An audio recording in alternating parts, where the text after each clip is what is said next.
yang karena dia ingin naik jabatan. Ya, kalau untuk naik jabatan di Indonesia itu bukan rahasia lagi. Anda harus berubah agama jadi Islam. Itu lebih gampang daripada apalagi kalau Anda di PNS, di TNI, atau ya kan Pak Jenderal sudah dengar sendiri kan, Pak Jenderal ditawarin kan, kalau kamu Islam kamu bisa cepat naik ya. Kamu bukan Islam, ya kan? Ribet pokoknya. Wah, itu taruhannya banyak itu. Setia Novanto pun begitu dia mau nyalon ketua DPR, dia rubah agama jadi Islam dulu kan. Ingat nggak Setia Novanto itu dulu? Sama, Angelina Sondak juga sama. Ya kan, dia jadi mualaf dulu, langsung dia bisa masuk tuh. Ya kan, karirnya langsung moncer.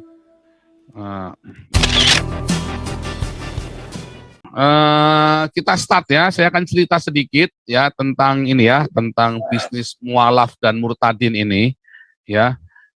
Seperti yang sering saya singgung-singgung ini ya. Tapi dulu saya kan nggak cerita banyak ya. Sekarang saya mau cerita ya.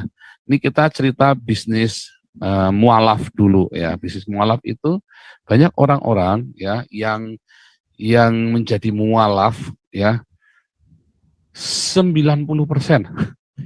90% ya karena memang masalah ekonomi karena dibisniskan. Semua yang saya temui para mualaf-mualaf ini 90% karena masalah ekonomi, yang 10% memang karena kebingungan teologis atau mereka memang karena merasa cocok-cocokan aja karena merasa butuh agama. Tetapi rata-rata yang namanya mualaf ini dari semua yang saya temui ya, dan saya melakukan riset pribadi ya, saya melakukan riset pribadi, saya ketemu, saya ngobrol-ngobrol, saya pancing ya dari interview itu, beberapa sudah saya rekam juga ya kan. Nah, mereka rata-rata ya punya background dari masalah ekonomi ya, either itu mereka ingin karir itu memang mereka tidak punya uang, kere seperti yang terjadi di Nias atau yang ada di NTT di Soe kemarin deh ya, yang dikasih uang itu ya, yang bayarin 1.800.000 atau berapa itu ya, dan yang di Nias itu, oh itu hebohnya minta ampun tuh ya, itu bukan rahasia lagi tuh ya, semua orang dikasih uang 500.000 sampai 1,5 juta untuk bisa jadi mualaf. Nah, jadi teman-teman kalau di Nias itu, wah rugi bener kalau cuma dikasih 500.000 karena kalian ada yang dikasih 1,5 juta tuh, ya. Yang di NTT aja dikasihnya 1,8, ya kan? Ya kan dulu sudah sering saya tampilkan ya, sering saya tampilkan. Tetapi kemudian banyak orang-orang ya yang memang sengaja melakukan ini, yang di Papua juga sama ya, yang di Papua juga sama. Modus dari para orang-orang ini adalah dengan menawarkan sejumlah uang. Wih, serem ya. Dan itu memang terjadi. Nah, itu sudah begitu dari sononya. Jadi memang karena mereka nggak punya uang, kere saking miskinnya, ya kan? Dan atau dimiskinkan oleh pemerintah setempat. Oh, itu sudah bukan rahasia umum lagi yang di Irian itu ya, di Papua. Bahkan ada beberapa orang yang diberangkatkan, diiming-imingi mau disekolahkan, lalu sampai di Jawa dimasukannya ke pesantren. Oh, itu banyak juga. Ya, itu terjadi. Ya, kemarin kan kita dengar dari teman-teman Papua kan, kita sudah dengar juga ada di live Zoom ini juga. Mereka juga cerita, Pak, ini teman-teman sampai sini dimasukkan ke pesantren, Pak. Janjinya mau disekolahin apa segala macam. Nah, itu terjadi. Ya, ya kalau ditanyain nggak ada yang ngaku, orang-orang Islam ini ceritanya. Kenapa? Karena mereka berebut apa? Berebut ideologis. Islam itu adalah sebuah ideologis. Ya, jadi paling gampang Kak, menyasar orang miskin. Nah, padahal mereka framing bahwa orang Kristen sembako. Anda lihat tadi ya, ada nggak kita bagi-bagi ya terus mengkristenkan mereka, ya kan? Ada nggak tadi orang-orang ini bagi-bagi sambil ngasih traktat? Nggak boleh, ya, nggak boleh. Kita nggak boleh melakukan kristenisasi dengan membagi-bagi makanan, nggak boleh. Oh, ada yang terjadi ya, beberapa waktu dulu pernah ada gerakan Bahtera yang ada di video itu ya, dia sambil bagi-bagi terus dia sambil ada yang itu ya, nah itu tidak baik, nggak boleh ya. Terus ada gerakan lagi yang Saya nggak tahu ada videonya ya, orang bagi-bagi mobil, terus sambil kasih traktat, sambil bagi nasi sambil kasih traktat, itu nggak boleh, ya, itu nggak boleh. Tetapi kalau orang Islam ini terang-terangan, ya dia sengaja memang memualafkan dengan ngasih uang, ya. Wah itu sudah bukan rahasia lagi. Itu satu. Jadi ini rahasia bukan rahasia. Yang saya ceritakan ini udah umum, ya sudah umum.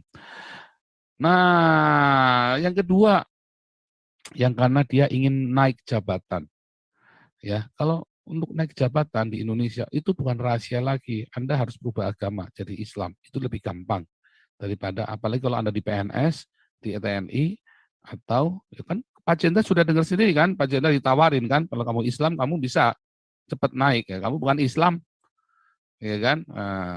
Ribet pokoknya. Wah, itu taruhannya banyak itu. Setia Novanto pun begitu dia mau nyalon ketua DPR, dia rubah agama jadi Islam dulu kan. Ingat nggak Setia Novanto itu dulu? Sama, Angelina Sondak juga sama. Ya kan, dia jadi mualaf dulu. Langsung dia bisa masuk tuh. Ya kan, karirnya langsung moncer. Iya, Setia Novanto dulu Katolik. Dia donatur di gereja Katolik kalau nggak salah, Setia Novanto itu salah satu donaturnya juga. Memang caranya begitu. Memang kalau di PN, itu bukan rahasia lagi ya. Yudi Mulyana juga salah satunya. Ya begitu dia mualaf, dia langsung bisa masuk ke Departemen Agama. Ya kan? Banyak semuanya begitu, itu bukan rahasia. Semuanya sudah terbuka begitu papar. Ya. Dan kemudian orang-orang ini harus membuktikan pemualafannya. Dengan apa? Ya dengan menyerang orang Kristen. Ya, banyak. Nah, yang ketiga, ada orang-orang ya yang menjadi ini kita baru cerita mualaf ya, murtadin juga ada. Jadi jangan GR dulu nih ya. Murtadin juga ada. Nah, kita ceritain mualaf dulu nih. Nah, ada juga ya yang kejadian-kejadian orang-orang ini menjadi mualaf demi karir di dalam bisnisnya dia. Supaya dia bisa, oh ada sahabat saya sendiri, dia bilang, Pak saya ditawari Pak jadi orang Islam. Saya waktu itu kolaps Pak. Saya pokoknya dia akan dimodali ulang. Kalau ini terus ya sudah saya nggak mau. Ya sudah mau kolaps lah. Loh ada ya. Nah salah satunya Deddy Corbuzier. Makanya dia waktu mau jadi mualaf itu kan diminta disiarkan kan. Nah, tetapi kan TV-nya nggak mau, televisinya nggak mau. Terus dia bikin sendiri kan. Minta disiarkan tapi kan televisi nggak mau karena itu nggak etis, nggak boleh kan. KPI nggak boleh yang begituan kan. Nggak boleh. Tapi tujuannya itu. Setelah itu kan dia langsung naik, yes, gitu kan. Dia udah siap semuanya, persiapan, tinggal langkah terakhirnya adalah menjadi mualaf. Begitu. Nah, kalau ditanya, ngerti nggak? Ngerti, nol putul mereka. Kalau ditanyain tentang ilmu agama, nol putul. Nggak ada yang ngerti semua. Dan itu banyak terjadi. Ya, kalau mau jadi Islam ya pokoknya cepat karirnya jadi moncer langsung. Ya kan? Nah itu terjadi. Tapi kalau Anda sebaliknya dari Islam lurus jadi Kristen, Anda diboikot langsung. Artis-artis ini langsung diboikot. Ya kan kayak Narva Urbah, terus si Asmiranda, nah itu kan langsung diboikot. Ya kan? Langsung diboikot, langsung di-cut. Nah, makanya gereja kemudian memberikan panggung. Sebenarnya saya nggak setuju langsung dinaikkan begitu. Tetapi kan saya lihat, oh cuma nyanyi, selama cuma nyanyi is okay, gitu kan. Tapi nyanyi itu nggak cuma nyanyi, itu kan nyanyi dari hatinya dia. Tetapi jangan untuk mengajar, yang dimaksud jangan untuk mengajar. Jadi gereja memberikan panggung dan ya puji Tuhan nampaknya kehidupan mereka pun lebih stabil walaupun mungkin tidak moncer seperti dulu. Tetapi apakah memang karena uang? Nah, jadi itu nampak ya kehidupan mualaf itu yang terjadi. Dan bagi para orang-orangnya yang dapat nama, kalau apalagi kalau bisa kayak Ustadz Sabun yang suka nyoliin orang itu kan, yang suka nyoliin orang Papua itu kan, wah dia dapat nama dan dia akan dapat dana sumbangan dana seperti itu, ya kan? Akan dipuji-puji dan dia juga akan diundang khotbah segala macam dengan biaya-biaya yang lebih baik. Nah itulah bisnis-bisnis itu dan itu sudah ada dan itu real ada di sekitar kita dan orang-orang ini menghasilkan orang-orang yang brengsek juga ya. Ya kelihatan ya contohnya Moko Ginta, Irina Handono, ya kan orang-orang brengsek semua hasilnya kan. Ya kan? Felix Xiao, ya kan? Nah, artinya begitu. Hasilnya ya orang-orang seperti itu, Setia Novanto, Angelina Sonda, jadi pesakitan semua. Jadi orang-orang nggak jelas semua, Hani Christian udah jelas, ya dia kolaps, dia kepahitan, dia pindah agama. Stephen Indra, dia pindah agama supaya dia dapat channel supaya naik, ya, supaya naik. Nah itu semua terjadi seperti itu. Loh saya pun dulu mau jadi mualaf karena mau begitu, ya. Wah saya mau balas dendam dan saya akan dapat channel-channel baru. Oh sama, ya karena saya sendiri pun ditawarin. Nah, tetapi di dalam pergumulannya itu saya bertemu dengan Tuhan Yesus. Ya, loh kalau menjadi Islam itu ada komunitasnya, Anda akan bisa dapat kemudahan-kemudahan. Ya kan, Anda akan dapat kemudahan-kemudahan juga. Ya tapi memang itu kenyataannya, itu dibisniskan. Kenapa? Karena mengejar ideologi, supaya ideologi menjadi lebih mudah Indonesia itu untuk diislamkan, ya menjadi ideologi Islam. Oke, dengan segala macam cara. Nah, kalau sekarang mengapa Indonesia tidak bisa jadi negara Islam? Karena orang Kristennya juga bergerak, ya kan? Nah, jadi orang-orang ya inilah yang menjadi penghalang utama. Apa sih penghalang utamanya Indonesia nggak bisa jadi negara Islam? Ya orang Kristen. Makanya yang dibom bolak-balik dibom itu ya gereja, ya kan? Yang bolak-balik diserang itu ya gereja. Yang bolak-balik ini ya ini, ya.